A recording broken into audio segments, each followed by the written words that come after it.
नाश्त्यासाठी आज आपण प्रोटीन आणि फायबरने भरपूर असा चणा पराठा तयार करणार आहोत। घरच्याच साहित्यात प्रोटीनने भरपूर, पौष्टिक आणि बनवायला अतिशय सोपा असा हा चणा पराठा कसा बनवायचा ते आज आपण पाहणार आहोत। पराठा अतिशय मुलायम आहे, एकदम सॉफ्ट आहे, तुम्ही मुलांना टिफिनला सुद्धा देऊ शकता। चला तर मग वेळ न दवडता आपण रेसिपीला सुरुवात करूया। इथे मी अर्धा कप चणे भिजत घातले होते। आता ते चणे दुप्पट झालेले आहेत। रात्रभर हे चणे मी भिजत ठेवले होते। हे चणे मी स्वच्छ धुवून घेतलेले आहेत। आता आपण हे चणे जे आहेत ते शिजवून घेणार आहोत। त्याकरता इथे मी कुकर घेतलेला आहे। ह्या कुकरमध्ये सगळे चणे आपण काढून घेऊया। चण्यामध्ये प्रोटीन भरपूर असतं, त्यामुळे सकाळी जर प्रोटीनयुक्त नाश्ता हवा असेल तर हा पराठा तुम्ही नक्की तयार करून बघा। याबरोबरच मी इथे अर्ध बीट घेतलेला आहे, ते स्वच्छ करून त्याचे बारीक तुकडे करून घेतले। एक मध्यम आकाराचा कांदा बारीक तुकडे करून घेतलेले आहेत। चणे शिजतील इतकंच आपल्याला ह्यामध्ये पाणी घालायचं आहे, अगदी कमी पाणी घालायचं आहे आणि कुकरला 3 ते 4 शिट्ट्या देऊन चणे एकदम मऊसूद असे तयार करून घ्यायचे आहेत। चणे इथे मी शिजवून घेतलेले आहेत।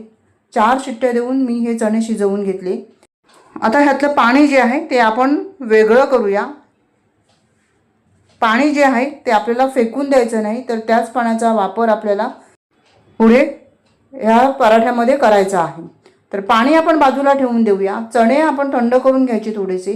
मिक्सरच्या भांड्यामध्ये हे चणे घातलेले आहेत। यामध्येच आता 5-6 लसूण पाकळ्या, 1 ते 1.5 इंच इतका आलं, 3 हिरव्या मिरच्या आणि थोडीशी कढीपत्त्याची पानं ह्यामध्ये घालायची आणि आवश्यकतेनुसार जे उरलेलं पाणी होतं ते घालून हे दळून घ्यायचं आहे। तर अशा पद्धतीने हे चण्याचं मिश्रण आपण सगळं वाटून घेतलेलं आहे। आता ही क्रिया जर तुम्ही रात्री करून फ्रीजमध्ये ठेवून दिलं तर दुसऱ्या दिवशी सकाळी तुम्ही मुलांना टिफिनला हा पराठा देऊ शकता। यामध्येच आता आपण गव्हाचं पीठ घातलेलं आहे, 1.5 कप गव्हाचं पीठ आपण लागेल तसं वापरणार आहोत। आता यामध्ये मी 2 चमचे दही घातलेला आहे, अर्धा चमचा जिरा पावडर, अर्धा चमचा गरम मसाला, अर्धा चमचा ओवा घातलेला आहे, अर्धा चमचा लाल तिखट घातलेला आहे आणि पाव चमचा हळद घातलेली आहे। चवीनुसार यामध्ये मीठ घालायचं आहे आणि थोडंसं हिंग आपल्याला वापरायचं आहे, चिमूटभर। मसाले तुम्ही तुमच्या हिशोबाने सुद्धा वापरू शकता।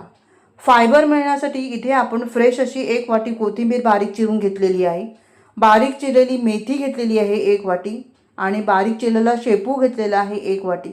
आता माझ्याकडे ह्या भाज्या होत्या म्हणून मी घेतल्या, तुम्ही कुठलीही एक पालेभाजी यामध्ये वापरू शकता भरपूर, किंवा मग कोथिंबीरीचा भरपूर वापर करू शकता। हे सगळं आपल्याला व्यवस्थित आता मिक्स करून घ्यायचं आहे। चण्याचं जे मिश्रण आहे ते आणि ह्या हिरव्या भाज्या यामध्ये जेवढं मॉइश्चर आहे त्या मॉइश्चरमध्येच आपल्याला हे पीठ तयार करून घ्यायचं आहे। शक्यतो आपल्याला पाण्याची गरज लागत नाही, जर लागली तुम्हाला गरज तर तुम्ही वापरू शकता पाणी, किंवा मग पीठ सैल झालं तर तुम्ही यामध्ये गव्हाचं पीठ वाढवू शकता। आता मला इथे गव्हाचं पीठ बरोबर झालेलं आहे, त्यामुळे मी काही गव्हाचं पीठ वापरलेलं नाही किंवा पाणीही वापरलेलं नाही। 1 चमचा मी साजूक तूप घातलेला आहे आणि हे पीठ आता आपण व्यवस्थित मळून चांगला गोळा तयार करून घेऊया। तर इथे बघा हे मस्त असं मऊसर पीठ मी तयार करून घेतलेलं आहे। ह्याला 5 मिनिटं आपण विश्रांतीसाठी ठेवून देऊ। यानंतर आपण ह्याचे पराठे तयार करणार आहोत। 5 मिनिटं विश्रांतीनंतर ह्याचे गोळे तयार करून घ्यायचे। आपल्याला किती मोठा पराठा तयार करायचा आहे त्यानुसार हे गोळे घ्यायचे। तर इथे मी जे पराठे तयार करणार आहे ते मध्यम स्वरूपाचेच तयार करणार आहे।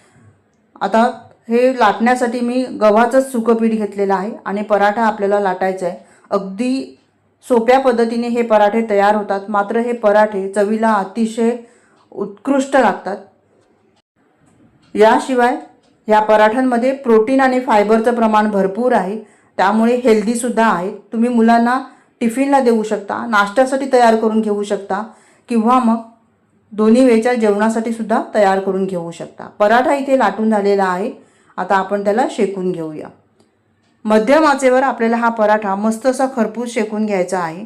दोन्ही साईडने तेल, तूप, बटर काहीही तुम्ही वापरू शकता, मी इथे तुपाचा वापर केलेला आहे। अगदी खरपूस हे पराठे आपल्याला भाजून घ्यायचे आहेत।